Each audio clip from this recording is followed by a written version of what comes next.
प्रशांत जो कि सारी सच्चाई प्रार्थना को बताता है और कहता है यदि उसे फुल पुलिस प्रोटेक्शन मिलती है तो वह बच्चों की तस्करी के लेकर सारी सच्चाई उन्हें बता देगा। इस चीज के लिए प्रार्थना तैयार हो जाती है। प्रार्थना इसी बारे में कमिश्नर मैडम को भी बताती है क्योंकि उन्हें बच्चों की तस्करी को लेकर इतना बड़ा राज पता लगने वाला था। लेकिन तभी प्रार्थना को पुलिस स्टेशन से कॉल आता है। प्रार्थना जैसे ही वहाँ पर जाती है, प्रार्थना देखती है कि प्रशांत की तो डेथ हो चुकी है, यानी कि प्रशांत को किसी ने मार दिया है। यह चीज जैसे ही प्रार्थना को पता चलती है, प्रार्थना जैसे ही यह चीज देखती है, तो इसके बाद प्रार्थना कुछ ऐसा करती है जिसे जानने के बाद आप भी हैरान होने वाले हो। आखिर ये पूरी कहानी क्या है, चलिए जानते हैं आज की इस वीडियो में। कहानी की शुरुआत होती है ऋषभ से। ऋषभ मधुमती जी को कहता है राशि के गहने मिले, कहाँ है राशि के गहने। मधुमती जी बताती है कि राशि के गहने उन्हें नहीं मिलने वाले हैं क्योंकि उस सुनार ने गहने को पिघलाने के लिए भेज दिया है। अगले ही पल हम प्रशांत को देखते हैं जो कि जेल में बैठा हुआ था। तभी एक हवलदार गुंडे को वहाँ पर लाता है और उसे उसी जेल में डालता है जिसमें प्रशांत था। वह गुंडा जैसे ही अंदर आता है तो वह अपनी गन हेड कर सीधे तान देता है प्रशांत के ऊपर।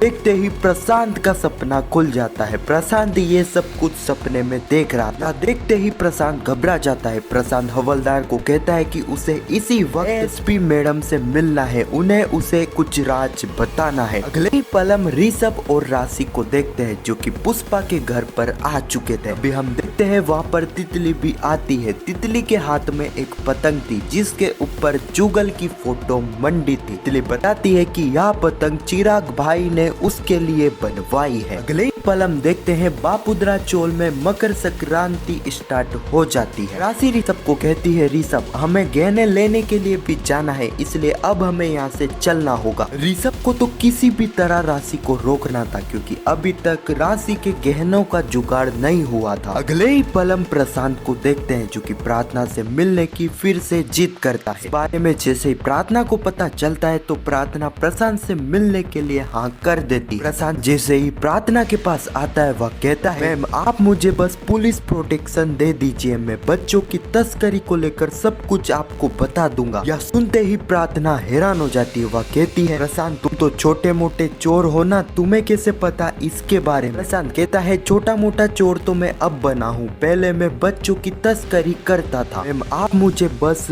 पुलिस प्रोटेक्शन दे दीजिए, मैं बच्चों की तस्करी को लेकर सारे राज खोल दूंगा। प्रार्थना कहती है प्रशांत तुम्हें जो कुछ भी बच्चों की तस्करी को लेकर पता है वह तुम्हें सब कुछ बताना होगा। अगर तुम ऐसा करते हो तो तुम्हें हम पुलिस प्रोटेक्शन तो देंगे लेकिन साथ ही पूरी कोशिश करेंगे कि तुम्हारी सजा भी कम हो। अगले ही पल हम ऋषभ और राशि को देखते हैं। हम देखते हैं राशि जिसे एकदम से चक्कर आ जाते हैं। अब यहाँ पर हमें पता चलता है कि यह चक्कर ऋषभ की वजह से ही आए थे। ऋषभ ने जानबूझकर राशि की चाय में नशे की दवा मिला दी थी जिस वजह से राशि बेहोश हो चुकी थी। अब यहाँ पर यह किसी को समझ आ ही नहीं रहा था कि राशि एकदम से बेहोश कैसे हो गई। लेकिन पल हम देखते हैं ऋषभ जो कि मधुमती जी को फोन करता है। ऋषभ मधुमती जी से पूछता है माँ अभी तक राशि के गहनों के बारे में पता चला कि नहीं। मधुमती जी बताती है नहीं, अभी तक कुछ भी राशि के गहनों के बारे में नहीं पता चला है। यह भी नहीं पता है कि वह गहने सही सलामत है या फिर उन गहनों को पिघला दिया गया है। ऋषभ यहाँ पर बताता है कि किस तरह उसने राशि को रोकने के लिए राशि की चाय में दवा मिला दी थी। सुनने के बाद ही मधुमती जी भी काफी ज्यादा हैरान हो चुकी थी। यकीन हो ही नहीं रहा था कि ऋषभ ऐसा कुछ भी कर सकता है। ऋषभ मधुमती जी से बात कर ही रहा था लेकिन तभी वहाँ पर पुष्पा आ जाती है। पुष्पा को देखकर ऋषभ को लगा था कि अब उसका खेल खत्म। उसे लगा था कि पुष्पा ने सारी ही बातें सुन ली है लेकिन पुष्पा ने ऋषभ की बातें नहीं सुनी थी। अब यहाँ पर हम देखते हैं ऋषभ जो कि इस सिचुएशन को काफी अच्छे से संभालता है जिससे पुष्पा को ऋषभ के ऊपर शक भी नहीं होता है। अगले ही पल हम प्रार्थना को देखते हैं। प्रार्थना जो कि कमिश्नर मैडम से मिलने के लिए पहुंच चुकी थी। प्रार्थना प्रशांत के बारे में सारी ही बातें कमिश्नर मैडम को बताती है। प्रशांत के बारे में सारी ही बातें सुनने के बाद कमिश्नर मैडम प्रार्थना को कह देती है, प्रार्थना कुछ भी हो जाए तुम्हें प्रशांत को फुल पुलिस प्रोटेक्शन देनी है और उसे यह भी कहना अगर वह बच्चों की तस्करी को लेकर सारी ही सच्चाई बताता है तो वह मैं खुद ही उसकी सजा कम करवाने के लिए आगे बात करूंगी। अगले पल हम जेलर को देखते हैं जो कि कादम्बरी को एक लेटर देती है जिसमें लिखा था, कादम्बरी तुम्हारे बाहर निकालने का बंदोबस्त स्टार्ट हो चुका है। पढ़ने के बाद ही कादम्बरी काफी ज्यादा खुश हो गई थी। कादम्बरी को पता था कि यह लेटर और किसी ने नहीं बल्कि वीरेन से तलवार ने ही पहुंचाया होगा। अब यहाँ पर कादम्बरी सीधे ही कॉल करती है वीरेन को। बारे में कादम्बरी वीरेन को थैंक यू कहती है। वीरेन कहता है, कादम्बरी ये सब तो ठीक है लेकिन एक बैड न्यूज भी है जो कि यह है हमें प्रशांत के बारे में पता तो लग चुका है। प्रशांत पुलिस के हाथ लग चुका है। प्रशांत पुलिस स्टेशन में है। यहाँ तक कि प्रशांत सरकारी गवाह बनने के लिए भी तैयार हो चुका है। यह सुनने के बाद ही कादम्बरी काफी घबरा जाती है। कादम्बरी को पता था कि अगर प्रशांत गलती से भी अपना मुंह खोल देता है तो उसका खेल खत्म हो जाएगा। सभी को यह पता लग जाएगा कि तितली के असली माता पिता और कोई नहीं बल्कि दीप्ति